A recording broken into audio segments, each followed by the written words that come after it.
Hola y bienvenidos a Pandastacker. Tenemos que hablar sobre la situación de Ucrania debido a la derrota en Avdiivka que está causando pánico en Occidente. Y con el pánico vienen siempre malas decisiones, especialmente en cuanto a la ayuda económica.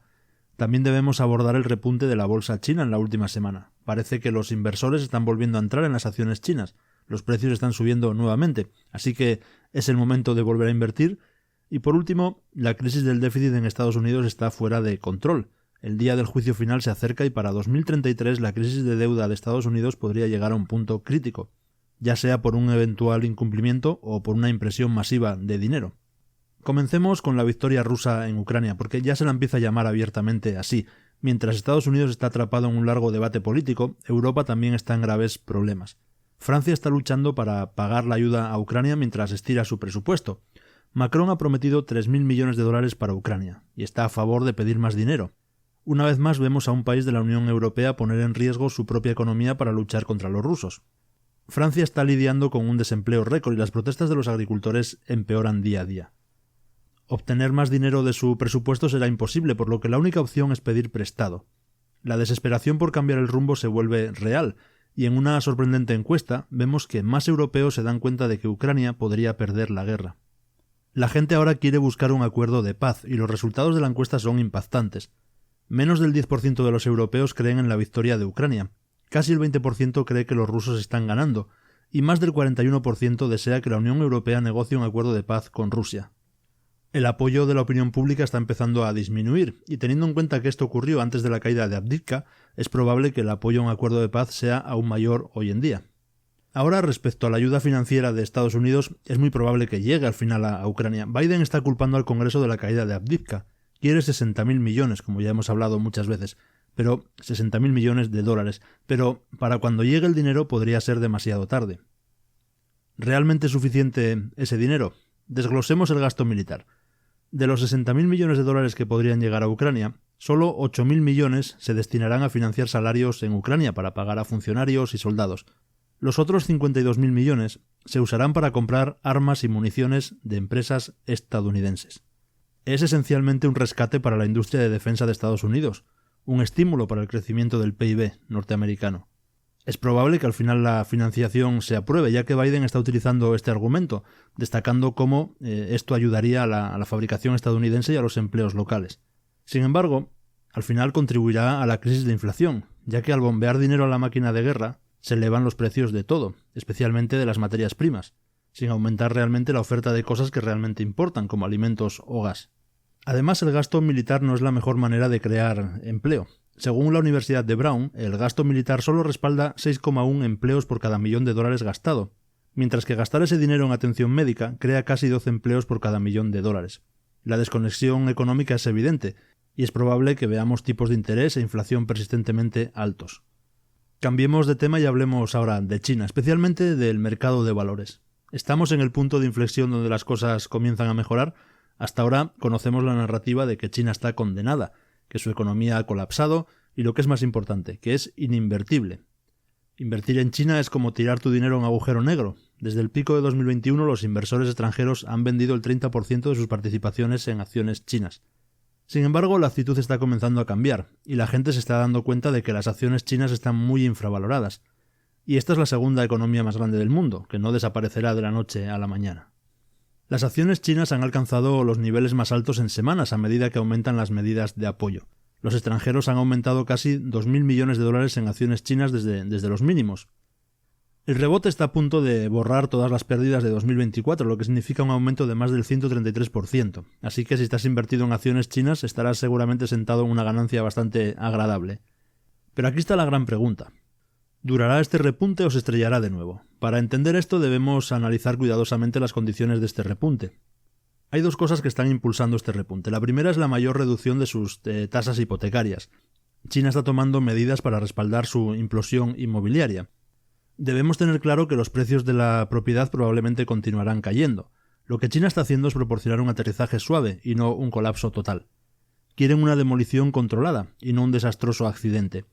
Al reducir la tasa de referencia en 25 puntos básicos, esto ayuda a que más ciudades en China reduzcan los tipos de interés hipotecario para los compradores de vivienda. Los pagos mínimos bajarán y más personas podrán tomar préstamos. Esto es un cambio estructural fundamental que ayudará a frenar la caída de la propiedad. Los inversores obviamente ven esto con buenos ojos, y por eso las acciones chinas están subiendo. Pero no deberíamos esperar que China reduzca las tasas en 100 o 200 puntos básicos o más. Están tratando de alejarse de los bienes raíces hacia la fabricación de alta tecnología, por lo que hay un límite físico en los tipos.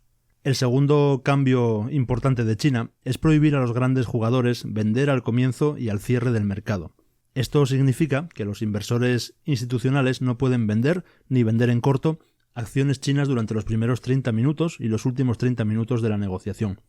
Por ejemplo, un importante fondo de cobertura vendió casi 360 millones de dólares en acciones en un minuto después de la apertura del mercado. Este cambio busca frenar la volatilidad y evitar caídas bruscas al inicio y al final de la jornada de negociación.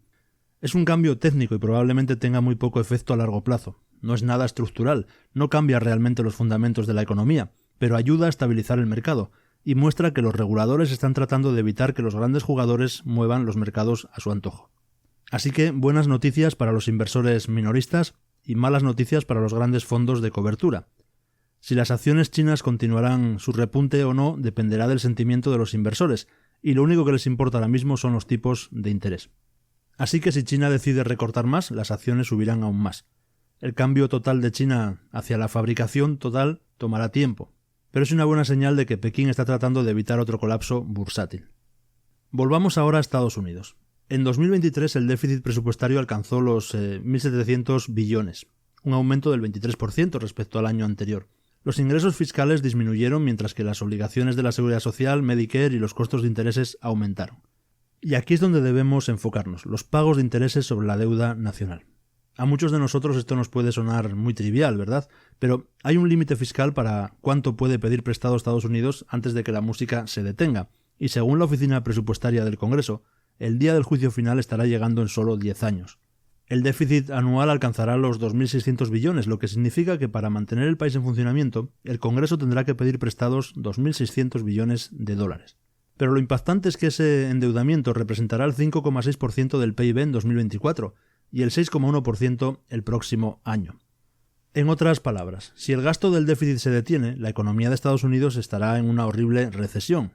Biden está endeudando casi el doble del crecimiento anual del PIB de Estados Unidos, por lo que sí, el presidente Biden puede posponer una recesión en 2024, incluso durante los próximos 4 años si es reelegido. Todo lo que tiene que hacer es mantener el gasto del déficit, pero no puede hacerlo para siempre. Esta proyección de la oficina presupuestaria nos recuerda que puedes correr pero no puedes esconderte. Para 2023 el déficit presupuestario alcanzará el 7% del PIB. Recuerda, este endeudamiento debe continuar o habrá una recesión instantánea. Pero ni siquiera es la parte más aterradora. En el mismo año está claro que los pagos de intereses sobre la deuda nacional superarán a todas las demás categorías de endeudamiento. Superará el endeudamiento para obligaciones sociales y beneficios de desempleo. ¿En qué momento esto se convertirá en un incumplimiento? ¿Cuándo los países dejarán de prestarle a Estados Unidos porque los pagos de intereses muestren que la deuda nunca podrá ser realmente pagada? Este problema siempre ha sido un problema de gasto. Los gastos internos, es decir, el gasto se proyecta que crecerá de manera constante durante los próximos 10 años y que alcanzará el 25% del PIB. Sin embargo, los ingresos federales se mantendrán estancados en el 18% del PIB. Entonces este déficit del 7% continuará creciendo con el tiempo. Así que hay solo 3 formas de resolver la crisis del déficit. La primera es reducir el gasto, pero eso significa una recesión. ¿Y qué presidente de Estados Unidos quiere que su economía se estrelle durante su mandato? La segunda opción es aumentar los impuestos a la población. Los ingresos federales deben aumentar para cerrar la brecha, pero eso también es muy impopular políticamente. Y además, si aumentas los impuestos lo suficiente, también aplastarás el crecimiento económico. Así que la única opción que queda es imprimir dinero. Y espero que esto sea un buen recordatorio para todos sobre cuál es el final del juego. Porque ya sea que tengamos una caída del mercado este año o no, miremos más allá. A los próximos 5 a 10 años, los precios de los activos seguirán subiendo y la inflación no se acabará. La inflación ha venido para quedarse, será para siempre. Este es el panorama para el futuro. Incluso si Ucrania cae, esto no significa que el gasto militar se detendrá. Al contrario, las cosas podrían intensificarse a un nivel completamente nuevo, porque la amenaza percibida de Rusia solo aumentará a partir de ahí en Occidente. Y esto significará un mundo de tipos más altos y una mayor inflación, un mundo de continuas sanciones económicas y del uso del dólar como arma. Así que el valor del dólar y de las monedas fiduciarias seguirá cayendo. y esto al final parece un tren de una sola dirección hacia un infierno de devaluación. Gracias por estar ahí hasta el final, déjame tus comentarios y nos vemos. Un saludo.